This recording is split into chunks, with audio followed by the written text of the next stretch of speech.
안녕하세요 여러분, 세상 돌아보기입니다. 예, 오늘은 25년 9월 1일이고 월요일입니다. 자, 이재명의 방미 이후에 지금 우리 언론에서 조금씩 예전과는 다른 어떤 보도 태도들이 보이고 있는 것 같습니다. 머뭇하지만 어떤 새로운 것들을 좀 제시하고 있어요. 그래서 오늘은 제 눈에 띄는 MBC 기사 두 개를 좀 소개를 드리고, 거기에 나온 뭐라고 할까, MBC의 의견, 그리고 등장한 전문가들의 의견에 제 의견을 조금 한번 제 의견을 좀 말씀드려 볼게요. 뭐 종합적으로 보시기에 좀 좋을 것 같아요. 네.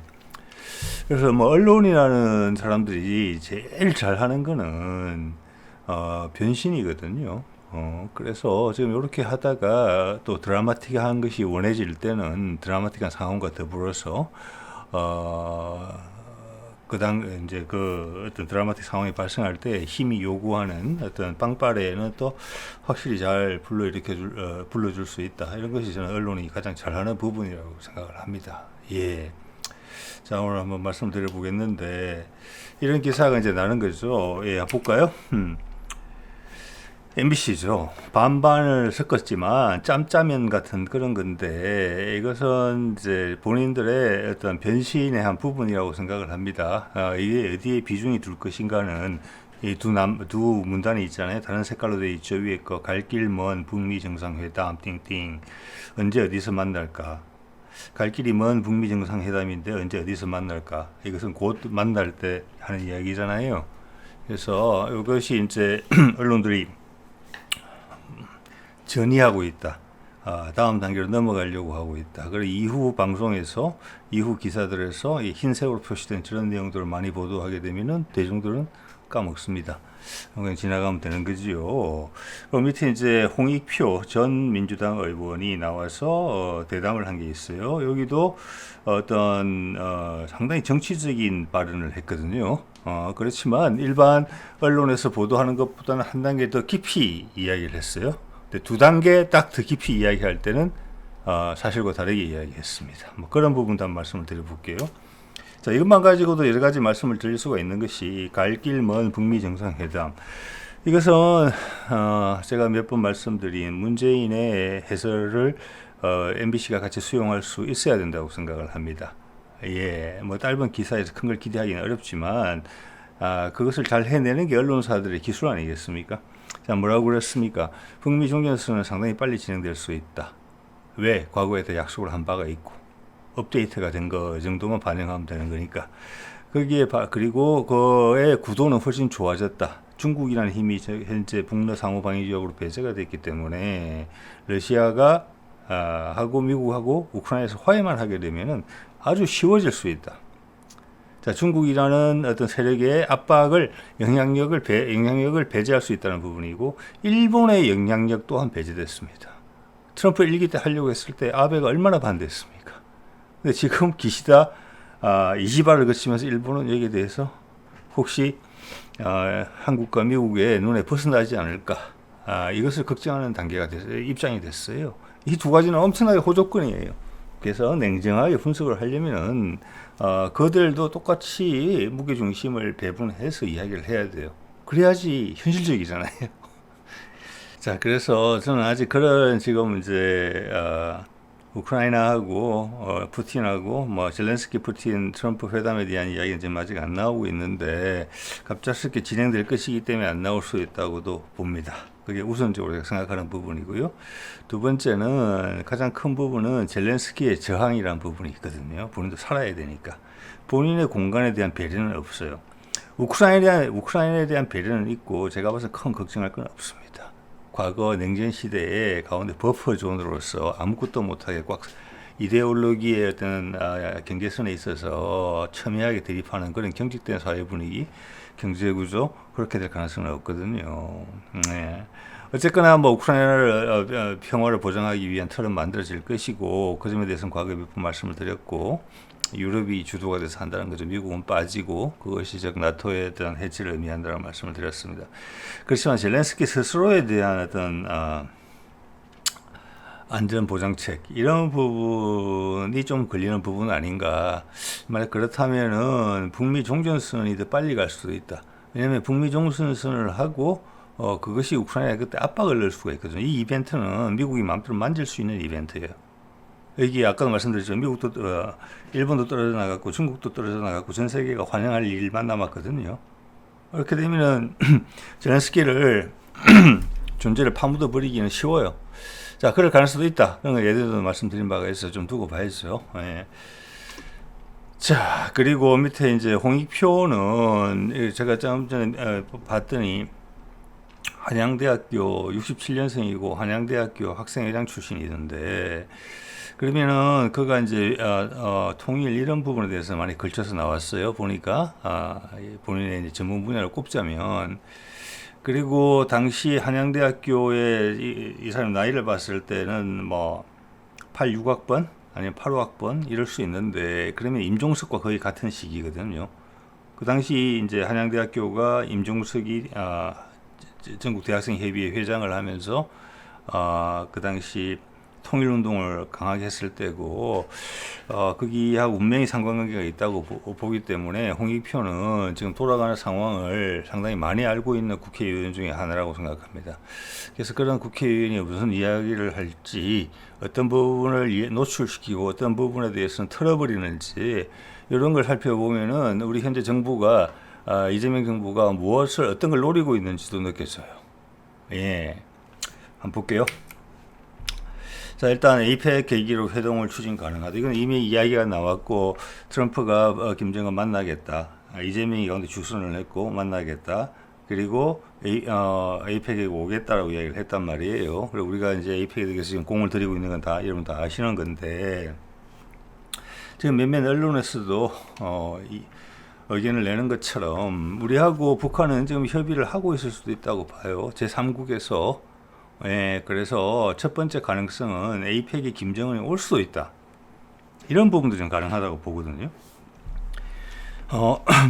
근데 이제 에이펙에 온다는 것은 지금 북한 정상들이 옛날 우리가 보자, 김대중 북한 갔었죠. 그 다음 노무현 갔었죠. 갔었지만 북한 쪽에서 우리 쪽으로 답방을 하진 않았어요. 그래서 한국의 남쪽 깊숙이 온다는 것 자체가 좀 상당히 이제 부담스러운 부분이 저는 있다고 보고요. 또 에이펙이라는 모임 자체에 세계 정상들이 모이는 거잖아요. 거기서 북미 종전선언은 지금 많이 절차가 많이 필요 없다는 말씀을 드렸습니다만은 북미 종전선언을 동시에 하기는 어렵다고 봅니다. 에이펙은 에이펙 회담이니까.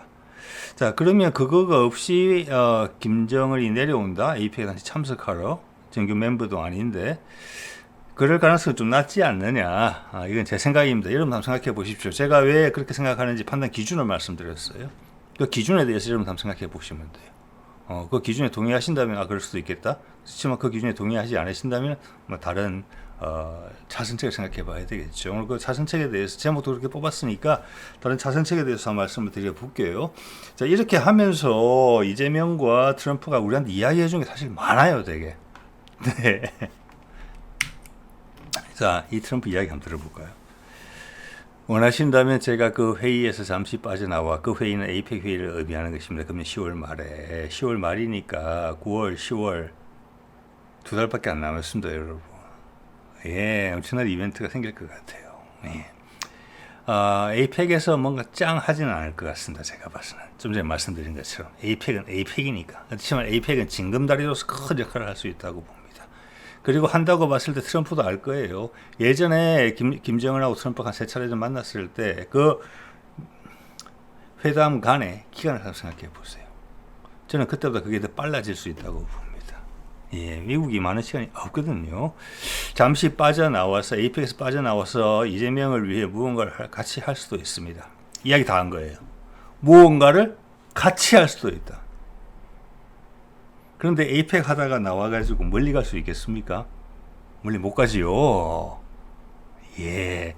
그리고 이 표현이 의미하는 것은 이재명도 같이 간다는 것입니다.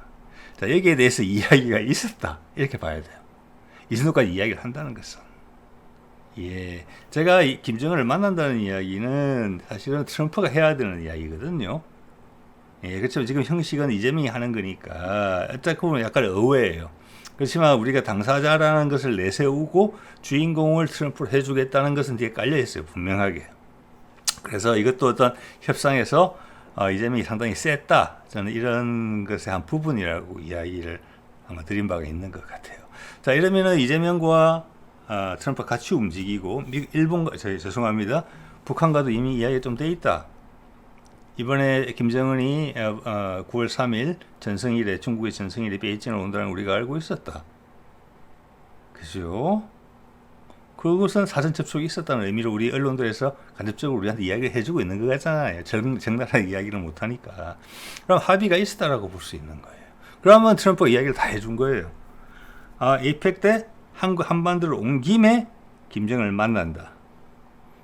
그 다음에 만날 때는 사인한다. 저는 이럴 가능성이 상당히 높다고 봅니다. 지금. 거기에 이제 우크라이나 건이 있겠죠. 자, 그렇게 되면 예전에 패턴을 봤을 때 금년 말, 금년 너무 추울 때는 그렇고 크리스마스 있고 이러니까 내년 초, 봄, 이건 날씨와 분위기 선택도 엄청나게 중요하기 때문에 이 사안은 그렇게 봤을 때는 이번 겨울이 아니라 내년 봄에 갈 가능성이 크다. 어차피 이게 11월 초잖아요. 그럼 11월, 12월, 1월, 2월 요렇게 될 가능성이야. 그래서 봄에 한 3, 4월 경에 뭔가 있을 수도 있겠다. 5월달 늦어도 이런 그런 뭐 그 사이 실무 미팅 같은 거가 막 진행이 되면서 분위기는 띄울 수는 있거든요. 충분히 이걸 공개적으로 하게 되면은 자, 그런 생각을 일단 해볼 수가 있어요. 그래서 이재명과 같이 움직인다. 그래서 MBC에서 이야기하는 게 이런 이야기를 하는 거잖아요. 판문점이 유력 대안으로 거론. 이거 충분히 설득력이 있다고 봅니다. 예. 그리고 이거 MBC가 많이 생각한다는 거예요. 우리한테 참으면서 말 다 안 해준다는 이런 느낌을 저는 받거든요, 조금. 그 다음 밑에 이것도 좀 상당히 의미 있다고 봅니다. 원산, 갈마, 해안 관광지구도 검토 가능. 자, 이거 근사하게 꾸며놓은 거죠, 밑에. 저는 이 두 개를 생각할 때 하나 이렇게 생각해 볼게요. 각각에 대해서. 판문점을 하게 되면은 지난번하고도 비슷해요. 엄청나게 드라마틱한데 예측 가능성이 너무 많아요. 왜냐하면 이거는 지금 트럼프가 엄청나게 이벤트화 시켜야 되는 거거든요. 엄청나게 홍보하고 세계 사람들의 눈과 귀를 K-팝 데몬 헌터스처럼 사로잡아야 돼요. 이거는 이제 정치 이벤트화 된 거거든요. 이미 이 단계에서부터는.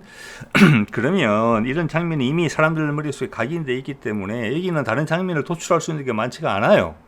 군사 분계선은 안 넘어가고 이 정도 뭐 왔다리 갔다리 하는 정도인데 이거가 하면 과거랑 좀 비슷하다. 너무 이런 생각이 저는 좀 들어요. 물론 여전히 의미는 있죠. 자, 그리고 이 밑에 거는 원산을 간다. 이거는 훨씬 더 한 걸음 더 나아간 부분이에요. 판문점 안에 비해서 진전한다는 의미를 강하게 줄 수 있고 북한의 최신의 신경을 쓴 부분이 전 세계에 노출되는 부분이 있기 때문에 예전에 트럼프하고 북미 종전선언이 임박했다고 북한도 판단했을 때 그때 남북이 다 판단했어요. 임박했다고. 그때 세계 무대에 대비를 해야 되기 때문에 김정은이 공식 석상에서 양복을 입고 나오기 시작했습니다. 예. 자, 그러면은 그런 세계 무대에 북한이 대비를 하는 부분이 있거든요. 미국의 파트너로서 갑자기 이제 예전에는 못 사는 나라 뭐 희한한 친구들 이런 식으로 막 진 눌러야지만 세계 언론과 세계 힘을 가진 자들에게 부응하는 언론의 보도 태도였지만 지금은 그게 바뀔 수 있어요. 북한을 은근히 홍보를 해줘야 돼요. 이제는. 자, 그런 면에서는 원산을 찾는 부분이 상당히 괜찮다. 그런데 원산을 간다고 했을 때 이재명하고 같이 간다? 이거는 거의 됐다는 것을 전 세계에 이야기해 주는 것밖에 안 돼요. 북미 종전선언을 곧 한다는 것밖에는. 지금 한번 해볼 만한 도전이라고 저는 생각을 합니다. 자, 이런 선택에는 각각 그런 의미가 있겠다. 판문점을 만났기 때문에 또 만났다? 그럼 과거랑 같이 또 깨질 수 있겠네. 이런 느낌을 줄 수 있잖아요. 밑에는 안 그렇다는 겁니다. 원산은. 그렇지만 판문점은 쉽고 원산은 트럼프나 이재명이 큰 마음을 먹어야 돼요. 이것은 뒤로 북한하고 어떤 이야기를 하고 있느냐에 따라 달라질 것 같습니다. 여러분 생각해 보십시오. 이 둘 중에 하나일 가능성은 높다. 이렇게 봐지거든요. 예. 이렇게 되면은 그 다음에 종전선언을 사인을 할 때는 그건 또 별개의 문제인 것 같아요. 네. 자, 이런 이야기를 일단 해드릴 수 있을 것 같아요. 예. 그 다음, 역시 MBC 기사에 나오는 전문가들의 이야기가 어떻게 달라졌는지 좀 보십시다. 과거에 볼 수 없었던 그런 표현들이 나와요. 해석들이. 이걸 보면 그들이 상당 부분 알고 있다. 말을 안 했다. 그래서 앞서가지 않기 위해서 기존의 언론 보도 논조에 크게 다르지 않은 선에서 조금씩 변형을 가하고 있다. 저는 그런 생각이 듭니다. 자, 북한 대학원 대학교 총장이라는 사람이 나와서 이야기를 하는 것입니다.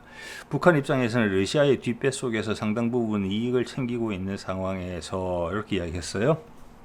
여기는 여러 가지가 있는데 이거 뭐냐면은 기본적으로는 북러 상호방위 조약 이후에 러시아가 북한에 신경을 쓰고 있다.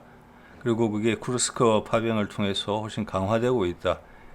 좀 전에 보시는 원산의 유원지 개발하고 하는 것도 러시아의 자본과 러시아의 어떤 자재 같은 게 들어갔을 수는 있다. 그게 북한이 중국으로부터 전혀 안 왔을 가능성이 좀 높다고 보거든요.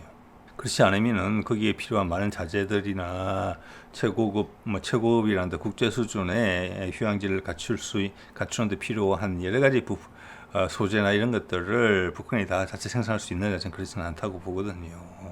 예. 자, 그래서 그런 이야기를 한다고 보거든요. 그래서 표현을 그래도 조금 못되게 한다고 러시아의 뒷배속에서 상당 부분 이익을 챙기고 있는 상황에서 그 다음 뭐라고 이야기를 하느냐면 전쟁의 종식이 빠르면 빠를수록 북미 간의 만남도 빨라질 수 있다. 이것은 사실이거든요. 저희가 이제 이 세상 돌아보기 채널에서 늘 하는 이야기잖아요. 우크라이나전 종전과 이것은 연동이 되어 있다. 북미 종전선언은. 근데 당연히 여기서 북미 종전선언이라는 말을 안 하는 것도 또 뭐가 있는 거죠. 예. 자, 트럼프 스스로도 강조했던 부분이에요. 그런데 이 앞뒷말 제가 가운데 빼먹은 거 없거든요.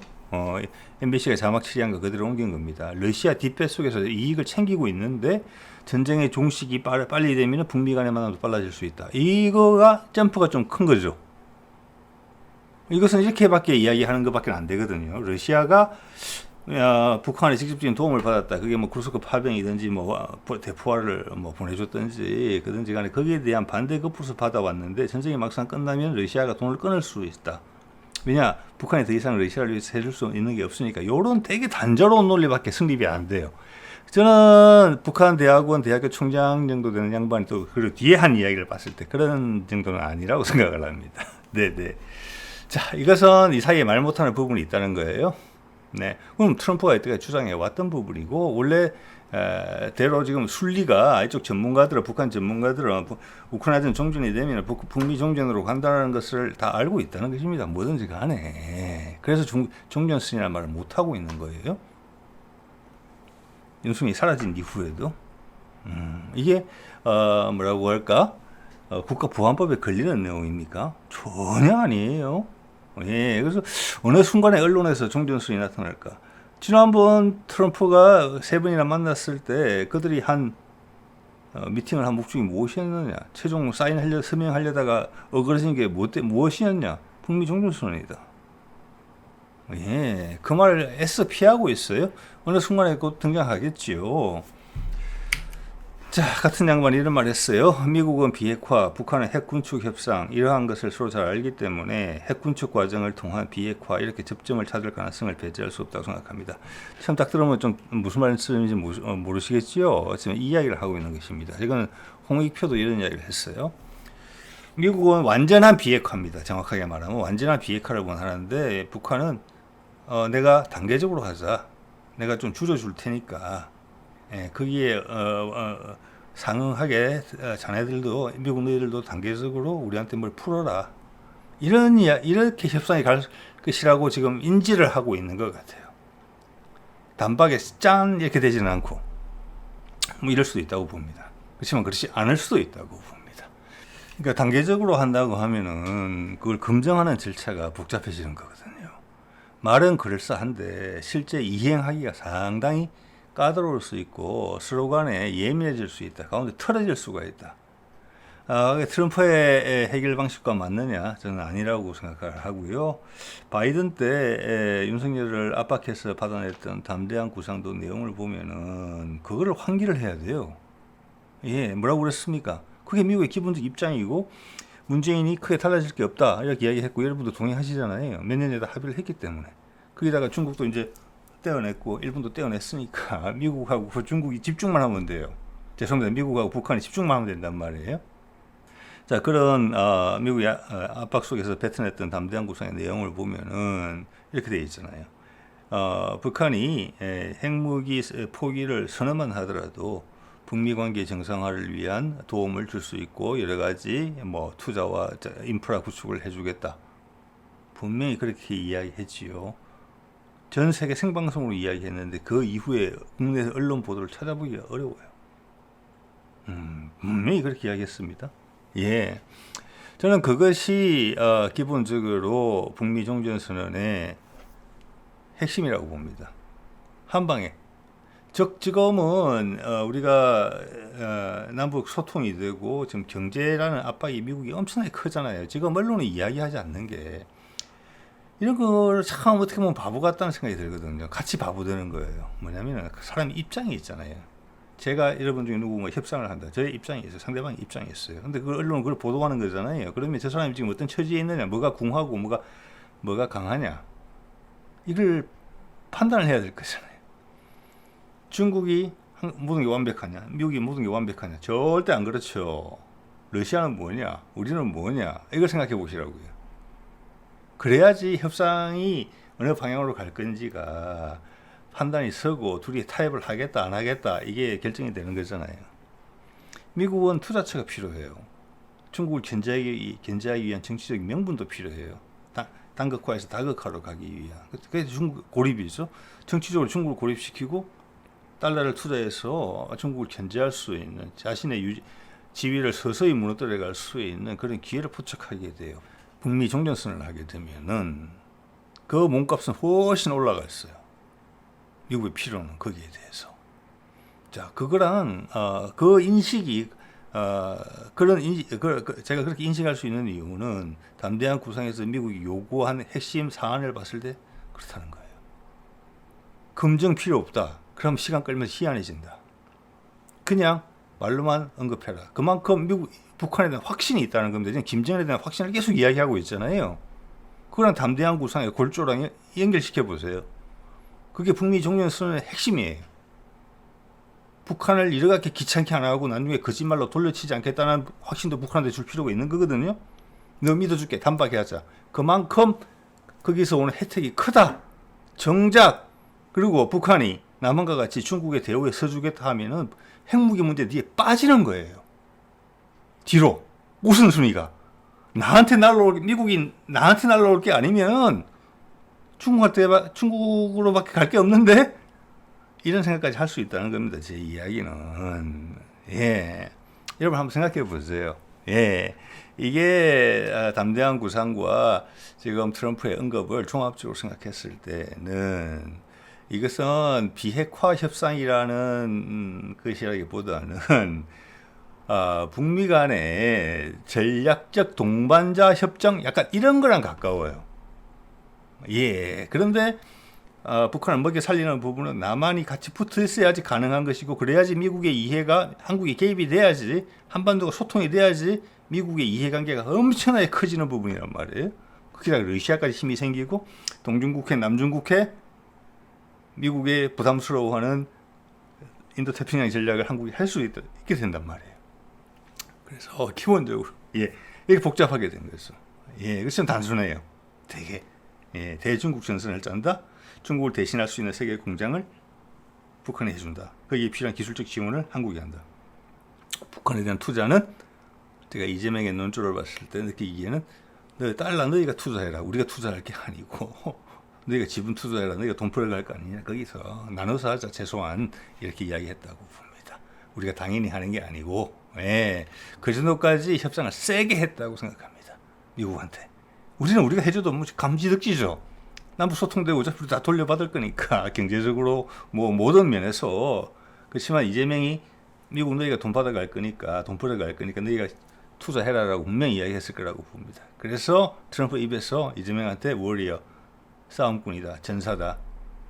또 약간 비속하게 이야기를 하자면 싸움 닦았다. 이런 표현이 나왔다고 저는 생각을 하는 거거든요. 자, 이 정도 말씀을 드리고요. 이 부분은 자, 그리고 홍익표 어중 방문 김정은 트럼프도 만날까?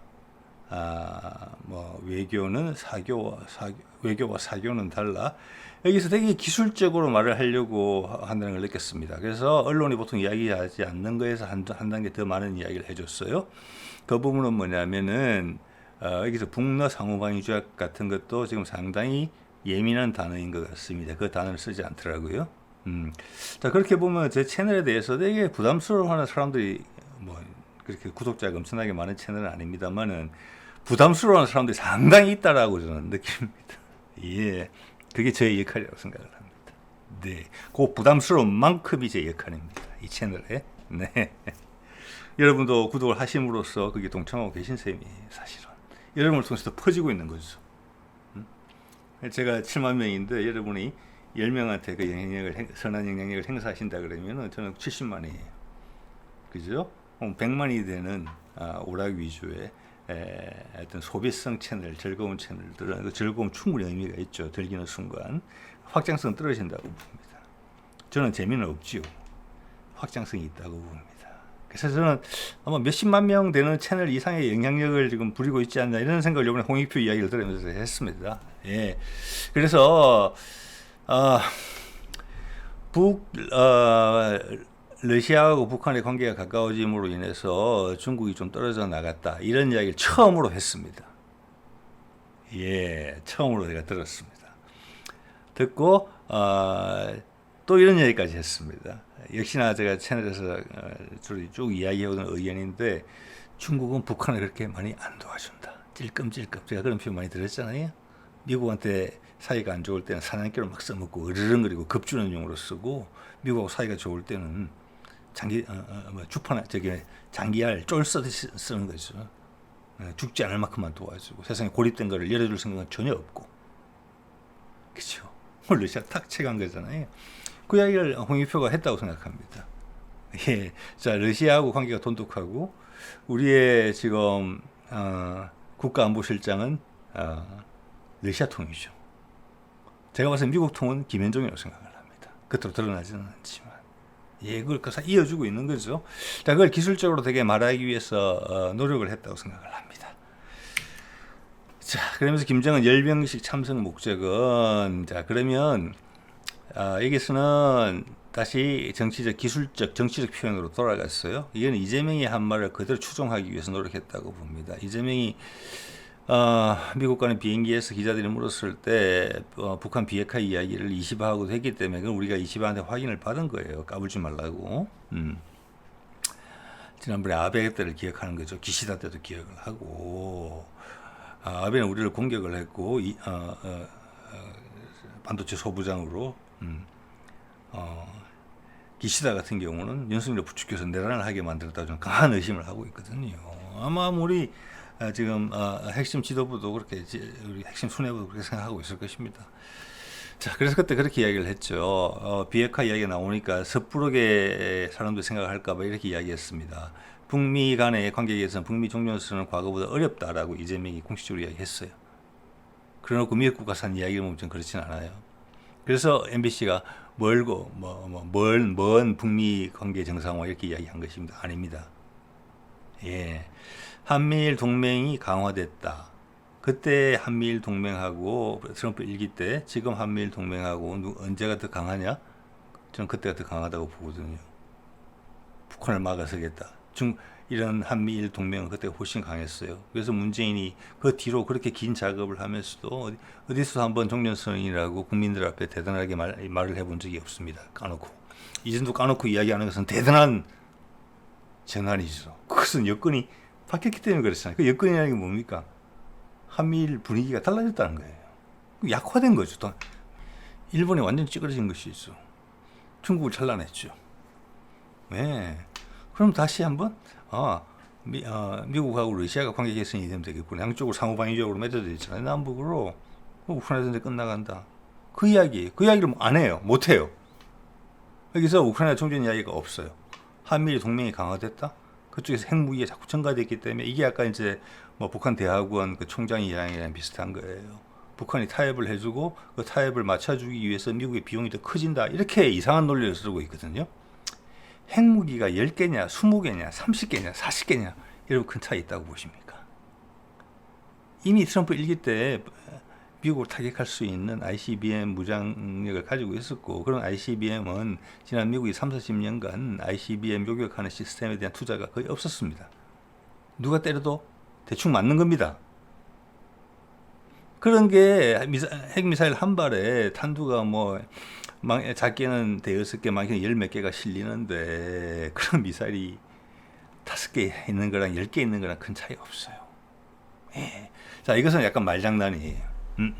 핵무기가 증가했기 때문에 그만큼 미국이 보상을 해줘야 되는 게 많아지기 때문에 힘들다. 이런 이야기를 하고 있어요. 그러면 몇 년 전에 바이든이 하려고 했던 그 담대한 구상, 그 담대한 구상은 사실 트럼프 때 합의했던 내용의 핵심일 거거든요.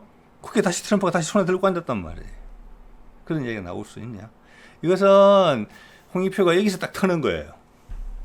이것은 뭐냐면은 이제 요까지는 사실을 조금씩 대중적 인식을 확대시키되 요까지는 딱 틀어막는 거예요. 이건 이벤트가 돼야 되거든요. 이벤트가. 더 말하면 김이 빠질 수 있는 거예요. 그럼 또 실제 하늘이 또 어떤 해코지를 해가지고 잘 안 풀릴 수 있잖아요. 그러니까 너무 희망적인 이야기를 하지 않으려고 하는 거예요. 그래서 결과적으로는 김정은의 열병식 참석 목적은 한미일의 동맹이 강화됐기 때문에 그것을 지키기 위해서 갔다. 이런 식으로밖에 결론이 안 되는데 본인이 말한 거하고도 안 맞잖아요.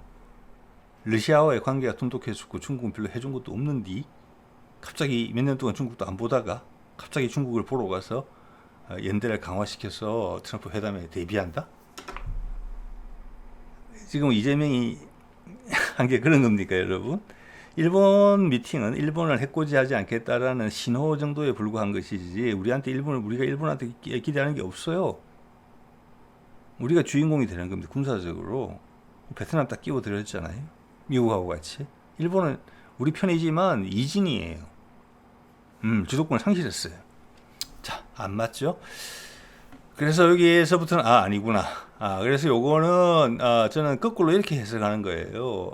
이 부분에 대해서 되게 조마조마하게 생각하는구나. 우리 수뇌부가.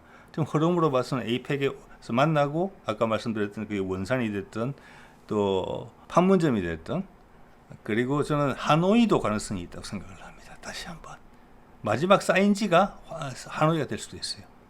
그때도 하노이가 했던 게 상당히 의미가 있거든요. 지금 이재명이 베트남하고 작업을 한 것처럼 그 하노이에 대한 작업은 문재인 때도 있었다는 거예요. 그게 그때부터 그 전선이 구축이 됐다는 겁니다. 그게 다시 안 꺼트리고 불을 다시 제대로 다시 붙였다는 거예요.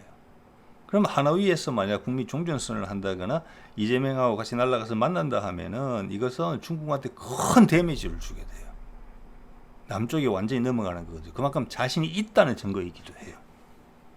그러기 위해서 4년 전에는 중국의 힘이 훨씬 더 거셌다고 봅니다. 지금보다. 지금은 내부적으로 분열 양상이 보이거든요. 지난 몇 년간 대처하는 걸 봤을 때. 제가 그런 말씀 각각 드리잖아요. 자, 그래서 서명은 근데 뭐 에이펙 회담을 마치고 옮겨갈 수도 있어요. 왜냐하면 지금 이것이 중간 단계를 거칠지 안 거칠지 에이펙을 연계를 해서 한다면은 에이펙을 해서 판문점을 가든 원산을 가든 그다음 할 때 하노이일 수가 있고, 지난 바이든 때 바이든이 2번 정도 시도했을 때 결국 실행 옮기지 않았지만 그때 북미 종전선언의 개최지는 몽골이 상당히 유력했었어요. 그것은 여러 정황이 그래 보이거든요. 몽골하고 우리하고 갑자기 관계 개선을 강하게 하려는 모습들이 보였었단 말이에요. 몽골도 갑자기 적극적으로 나오고, 그 회담을 유치한다는 것은 거기에 완전히 엮인다는 것을 의미해요. 그럼 이번에 하노이가 돼도 마찬가지예요. 하노이, 몽골 같은 거예요. 즉 중국을 남북으로 포위한다는 거거든요. 그거 우리 편이라는 거예요, 둘 다. 미국하고 한국하고. 예. 자, 그래서 이런 부분에서는 좀 그런 말을 했다. 예.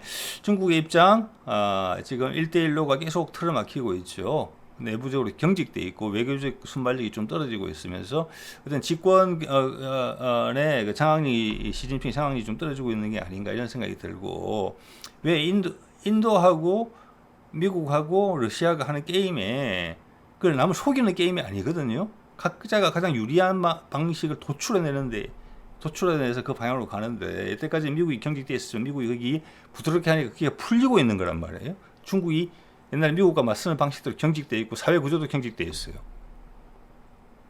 그러니까 힘든 거예요 지금. 네. 자, 일본, 러시아, 인도 입장을 제가 다 말씀드렸고, 지금 이제 상하이 협력기구 때문에 모디도 와 있는데 되게 반가워하는 척 하더라고요. 예, 지금 인도하고 러시아, 중국하고는 잘 될 건 별로 없습니다. 지금 사실은. 예. 지금 1대1로 중국의 1대1로 사업이 다 끊어지고, 만약 북극 항로까지 부산항을 기점으로 해서 쫙 설정이 되면은 지금의 중국의 앞바다, 우리의 서해는 완전히 내해로 찌그러들게 돼요. 세계랑 나가는 출구가 다 틀어막히게 돼요. 우리한테. 그걸 노리는 거죠. 그게 북한의 동참이 필요한 거잖아요. 자, 북한이 북미 종전선언을 하고 미국의 선에 펴겠다 하면은 핵무기 여부가 안 중요해진다는 겁니다. 그래서 핵무기 포기 선언만 하더라도 북미 관계의 정상화를 위해서 나 윤석열이 도와주겠다. 윤석열판 담대한 구상이었고, 그게 트럼프 때 처음에 시작했던 북미 종전선언의 핵심이라는 것입니다. 그 외에 다른 것에 훨씬 관심이 많다는 거예요. 핵무기 외에 그 다음 부분이 훨씬 더 비중이 크고, 그 비중은 더 증가됐다. 시간이 지나면서 트럼프 일기 때보다 지금보다는 훨씬 더 소중해졌다. 트럼프가 땀이 삐질삐질 날 정도로. 네. 자, 그래서 그때 그런 이야기가 나올 때 이런 거 제가 다룬 적이 있습니다. 북미 종전선언, 몽골과 미국, 한국의 담대한 구상 지지. 몽골이 우리의 담대한 구상을 지지했다니까요. 윤석열 때. 예. 그래서 국장급 실무회담 같은 게 막 발생하고 그랬어요. 자주 왔다 갔다 했고, 동아태 차관보가 윤석열 담대한 구상 이야기 듣자마자 몽골하고 미국하고 왔다리 갔다리 했어요. 저희가 그래서 가능성이 되게 높았다고 보는 거고, 몽골도 속내를 다 드러냈습니다. 저기에. 예. 그래서 중국이 또 한번 견제를 하더라고요. 그러면서 푸틴이 몽골을 방문했을 때 이런 제안을 해줬죠. 지금 몽골을 가로지르는 가스관 건설을 아마 하고 있거나 그럴 거예요. 러시아에서 지금 이렇게 만주 쪽에 있는 거 말고 중앙아시아 쪽에서 내려가는 걸 하나 공사하고 있거든요. 그러면 그 통과료 정도만 받게 돼 있어요, 몽골이. 그런데 푸틴이 이런 제안을 했잖아요, 몽골에다가. 너희도 관 하나 뽑아라, 가운데. 가스 공급해주겠다. 돈 많이 드는 부분은 내가 좀 도와줄게. 이런 이야기까지 제가 한글로 기억이 나요. 가스관 뽑아라 이야기는 분명히 했습니다. 예, 그거 크죠. 자, 그 넓은 땅에 400만 밖에 안 되거든요. 가스관 뽑아서 그 뭐 울란바토르에서 도시가스 넣어서 큰 의미가 있겠습니까? 제가 생각하는 부분은, 몽골이 기대하는 부분은 1차적으로 그 천연가스를 가지고 할 수 있는 것은 수소의 생산입니다. 수소의 생산. 그게 현재 가장 값싼 방법이에요. 1차적으로 제일 많이 활용될 거예요. 수소에너지로 넘어가면. 그 다음 몽골은 풍력도 대단해지고 태양광도 대단해질 거예요. 그게 다시 수소를 바뀌어야 돼요. 수출을 하려면. 그런 부분에 대해서 첫 단계를 푸틴이 제시했다라고 좀 감히 생각을 합니다. 자, 여기에 대해서 기시다가 또 올라가서 몽골이 신경 많이 씁니다. 꼬시려고 노력을 많이 했습니다. 왜냐하면 몽골은 북한하고도 친하고 남한하고도 친해요. 그게 핵심이고 기사는 그게 마음에 안 듭니다. 예. 그리고 몽골은 기본적으로 내몽골 문제도 그렇고 역사적으로, 그러니까 이게 조상들이 어떻게 했는지가 그 후손들이 뭔가를 하려고 했을 때 세상의 흐름이 좋게 흘렀을 때 그것을 얼마나 야무지게 크게 최대치를 끌어낼 수 있느냐 하는 부분이, 조상들이 주변 나라에 어떻게 처신을 했는지, 댐데미를 어떻게 하고 살았는지가 상당히 중요하다, 이런 걸 느끼게 돼요. 정말로. 네. 몽골은 기본적으로 싫어합니다. 중국을. 예. 그리고 몽골은 북한하고도 친하고 남한하고도 친하다는 사실을 되게 지렛대로 활용하려고 해요. 그래서 만약 트럼프하고 김정은하고 종전선언을 금년 후반부나 내년 초에 한다고 했을 때 분명히 유치 경쟁이 뛰어들 수 있을 정도예요. 자, 그래서 만약 이게 2단계로 이루어진다. 에이펙을 때 한번 만나고 그 다음 만난다 해서 그 다음은 바로 종전선언이 될 가능성이 좀 높다고 보거든요. 그러면 하노이랑 경쟁을 한다. 몽골이랑. 두 개 다 중국 입장에서 엄청나게 예민하다.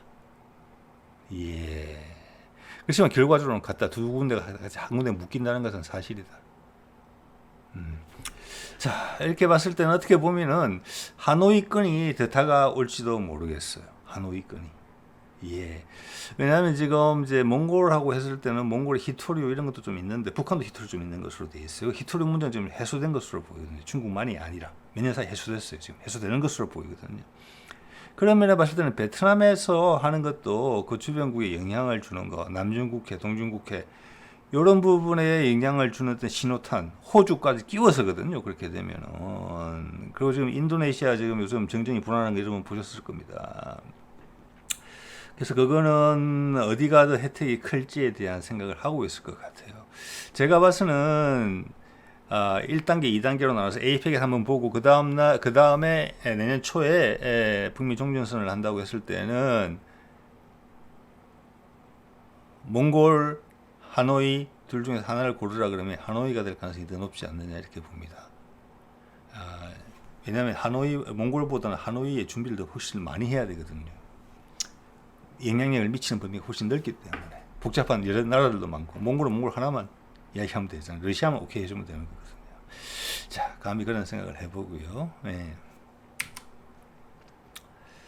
자, 그래서 이게 뭐 정리해서 제가 말씀을 드린 부분이에요. 자, 그때도 하노이에 문재인이 날아가려고 했어요. 그래서 지금 이번에 에이펙 때 와가지고 이재명과 같이 잠깐 뭐 다른 데 가도 된다 이렇게 이야기한 게 그게 종전선언으로 바로 직통으로 연결될 수도 있어요. 직통으로. 예. 그 가능성을 배제할 수 없다고 봅니다. 자, 그 다음 아까 판문점 이야기가 나왔고 원산 이야기가 나왔죠. 단계적으로 한다고 했을 때. 그런데 이걸 이벤트화 시킨다고 봤을 때는 그 준비에 여러 개월이 소요가 된다고 봐요. 예를 들어서 뭐 종교계, 그리고 한류계, 예를 들어서 BTS나 뭐 대표적으로 블랙핑크 뭐 이런 데서 분위기를 준비를 해야 된다. 몇 개월간의 준비는 필요할 거라고 보거든요. 예를 들어서 경주 에이펙을 지금 준비하는데 그럼 요번부터 이제 본격적으로 문화행사 2행 연습 들어간다 그러더라고요. 여태까지 하드웨어 준비를 집중적으로 했고, 자, 그 말은 지금이 한두 달 걸린다는 거잖아요. 문화행사 준비하는 거. 그러면은 남북 간, 이제 북미 간에 이걸 한다고 했을 때도 그 정도 시간은 걸린다고 봐야 될 것 같거든요. 예. 자, 그러면 그 준비하는 시동을 걸릴 때는 결코 숨기고 하기는 어려울 거라고 봅니다. 그런데 이게 엄청난 이벤트인데 조용하게 가서 싹 서명만 하고 온다? 막 이란 어디 날라가가지고 이란하고 뭐 협정 맺는 것처럼 그렇게 딱딱한 분위기 속에서 주고받자 끝, 악수하고 끝 이렇게 되기는 어려운 부분이라고 봐지거든요. 이것은 이 이벤트를 크게 하면 크게 할수록 중국이 눌리고 트럼프가 커지는 부분이 있기 때문에 그리고 이것은 엄청나게 홍보를 해야 되는 부분이거든요. 그래서 그 준비 과정을 한번 보면 알 수 있을 것 같아요. 지금이라도 한다면 할 수 있다라고 보고 그런 것들이 면밀하게 지금 논의가 되고 있다. 그 흔적은 문화계 행사 준비하는 쪽에서 나올 수 있다고 감히 생각을 합니다. 예. 자, 그게 아니고 두 단계로 나눠서 한다 그러면 판문점이나 원산, 그다음 몽골이나 하노이 이런 식으로 가야 될 가능성이 높겠다. 그때 또한 준비가 몇 달의 준비가 있고 사전 미팅 같은 게 막 노출이 되면서 분위기를 막 띄우겠죠. 예, 지금 이제 우리 MBC 보도만 보더라도 그런 걸 살짝 문을 여는 듯한 느낌이 좀 보이니까요. 자, 각 지역에 대한 어떤 몽골 하노이 부분에 대한 말씀을 드렸고 판문점 원산 것도 제가 아까 위에 말씀을 드린 바가 있습니다. 자, 오늘 이 정도 말씀을 드릴게요. 네.